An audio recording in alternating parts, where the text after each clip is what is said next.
पूरे 12 साल बाद मकर राशि वालों के जीवन में ऐसा समय आया है जब भाग्य, करियर, धन और रिश्तों से जुड़ी हुई रुकी हुई चीजें दोबारा चलना शुरू हो सकती हैं। 2 जून 2026 से लेकर 31 अक्टूबर 2026 तक देवताओं के गुरु बृहस्पति उच्च राशि में रहेंगे और मकर राशि वालों के लिए यह परिवर्तन साधारण नहीं है।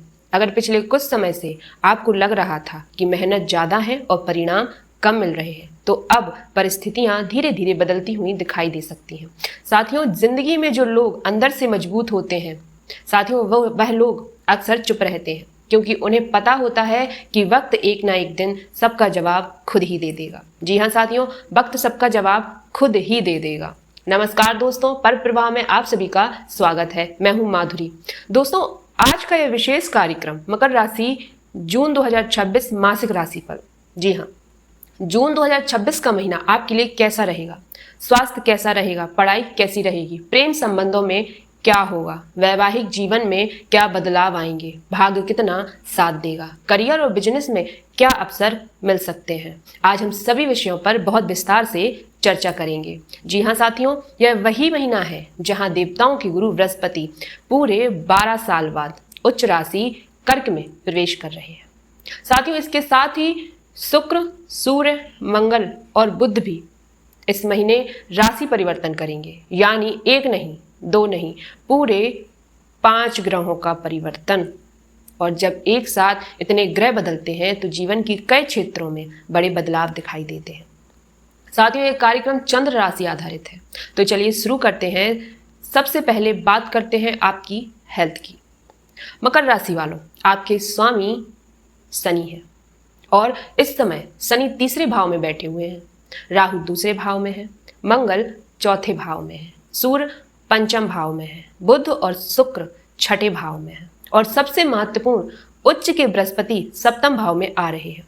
साथियों, स्वास्थ्य के मामले में महीना कुल मिलाकर ठीक दिखाई देता है, लेकिन कुछ बातों का ध्यान रखना होगा विशेष रूप से।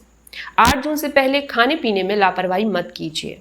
मीठी चीजें, ज्यादा तला भुना, अनियमित भोजन, इनसे बचना होगा। डाइजेशन थोड़ा प्रभावित हो सकता है, जैसे एसिडिटी, गैस, भोजन ठीक से न पचना, ऐसी छोटी छोटी परेशानियां दिखाई देती हैं। जी हाँ साथियों, इसके अलावा कभी कभी बिना कारण थकना महसूस हो सकता है। जी हाँ, ऐसा लग सकता है कि शरीर काम कर रहा है लेकिन ऊर्जा कम है। कहीं यात्रा करने जाएं तो शरीर जल्दी थक सकता है। एक और चीज दिखाई देती है, अनावश्यक चिंता, बार बार एक ही बात को सोचते रहना जो बात अभी हुई भी नहीं। साथियों, उसकी चिंता पहले से करना, इस आदत से बचना होगा, क्योंकि ग्रहों की स्थिति मानसिक तनाव बढ़ाने की कोशिश कर सकती है। जी हाँ साथियों, हालांकि कोई बड़ी स्वास्थ्य समस्या दिखाई नहीं देती, बस जीवन शैली पर ध्यान दीजिए। अब बात करते हैं पढ़ाई की। जी हाँ, विद्यार्थियों के लिए महीना मिला जुला रहेगा।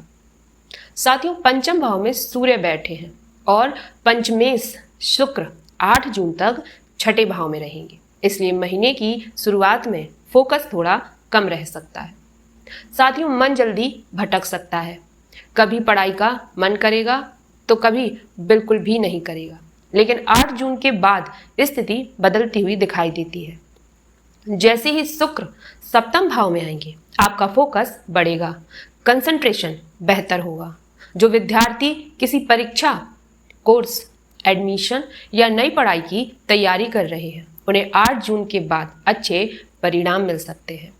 जी हाँ साथियों, अगर आप पढ़ाई के लिए दूसरे शहर, दूसरे राज्य या विदेश जाने की सोच रहे हैं तो उसके भी मजबूत योग बन रहे हैं। साथ ही कोचिंग ज्वाइन करना, नई स्किल सीखना या पढ़ाई में बड़ा बदलाव करना, यह सब आपके लिए सकारात्मक रहेगा। अब बात करते हैं प्रेम संबंधों की। दोस्तों, पंचम भाव में प्रेम संबंधों से भी होता है और यहाँ सूर्य बैठे हैं, इसलिए जिन लोगों की लव लाइफ चल रही है उन्हें थोड़ा धैर्य रखना होगा। सामने वाले व्यक्ति के स्वभाव में थोड़ा गुस्सा, थोड़ी जिद या थोड़ी डोमिनेटिंग प्रवृत्ति दिखाई दे सकती है। जी हाँ साथियों, कभी कभी छोटी बात पर भी बहस हो सकती है, लेकिन अच्छी बात यह है कि बृहस्पति की शुभ दृष्टि आपको संतुलित बनाए रखेगी। साथियों, आप स्थिति संभाल लेंगे 8 जून के बाद प्रेम संबंधों में सुधार दिखाई देता है। अगर बातचीत बंद थी, अगर किसी कारण दूसरी आ गई थी, अगर किसी से आपको ब्लॉक किया हुआ था, तो दोबारा बातचीत शुरू होने के योग बनते हैं। पुराने रिश्ते दोबारा जुड़ सकते हैं। साथियों, मुलाकात अक्सर बन सकते हैं और जो लोग अपने रिश्तों को अगले स्तर पर ले जाना चाहते हैं उनके लिए भी यह समय बेहतर है। अब बात करते हैं वैवाहिक जीवन की। यह महीना मकर राशि वालों के लिए सबसे ज्यादा सकारात्मक क्षेत्रों में से एक क्षेत्र हो सकता है। जी हाँ साथियों, क्योंकि उच्च के बृहस्पति सीधे आपके सप्तम भाव में आ रहे हैं। सप्तम भाव पति पत्नी, जीवन साथी और वैवाहिक सुख का भाव होता है। साथियों, अगर पिछले समय में आपके और जीवन साथी के बीच विचारों का टकराव रहा है तो अब धीरे धीरे स्थितियां बेहतर हो सकती हैं। जीवन साथी की प्रगति हो सकती है, उन्हें कोई उपलब्धि मिल सकती है, करियर में सफलता मिल सकती है, नाम और सम्मान बढ़ सकता है। साथियों, हालांकि एक बात का ध्यान रखिए, मकर राशि वालों का स्वभाव कभी कभी बहुत व्यवहारिक होता है, जबकि जीवन साथी भावनात्मक सोच सकते हैं। साथियों, यहीं से मतभेद पैदा होते हैं, इसलिए अपनी बात मनवाने की जगह एक दूसरे को समझने की कोशिश कीजिए। जी हाँ साथियों, तब यह समय और भी बेहतर परिणाम देगा। अब बात करते हैं भाग्य की। दोस्तों, भाग्य इस महीने काफी मजबूत दिखाई दे रहा है। बुध अपने घर में बैठे हैं, विपरीत राजयोग बना रहा है। जी हाँ साथियों, इसका अर्थ है रुकावटें आएंगी लेकिन आपको रोक नहीं पाएंगे। शत्रु होंगे लेकिन नुकसान नहीं कर पाएंगे। प्रतिस्पर्धा होगी लेकिन आप आगे निकल सकते हैं। अगर आप किसी शुभ कार्य, निवेश, यात्रा या नई शुरुआत के बारे में सोच रहे हैं साथियों, तो यह समय समर्थन देता दिखाई देता है। साथियों, भाग्य का साथ अच्छा रहेगा। अब बात करते हैं करियर की। करियर के मामले में 8 जून के बाद विशेष सुधार दिखाई देता है। जो लोग नौकरी की तलाश में हैं उन्हें अवसर मिल सकते हैं, इंटरव्यू कॉल आ सकती है, नई जिम्मेदारियां मिल सकती हैं। अगर आप किसी मल्टीनेशनल कंपनी, विदेशी कंपनी या ऑनलाइन कार्य से जुड़े हैं तो यह भी बेहतर परिणाम मिल सकते हैं। जी हाँ साथियों, एक बात जरूर ध्यान रखिए, 8 जून से पहले अहंकार से बचिए। किसी के साथ बहस मत कीजिए। अपने आप को सबसे श्रेष्ठ साबित करने की कोशिश बिल्कुल भी मत कीजिए। शांत रहिए, क्योंकि आपकी कम्युनिकेशन ही आपकी सबसे बड़ी ताकत बनेगी।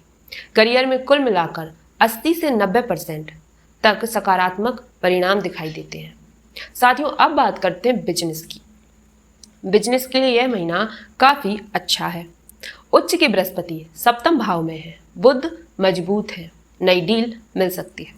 साथियों, नए ग्राहक जुड़ सकते हैं, नई इनकम सोर्स बन सकते हैं।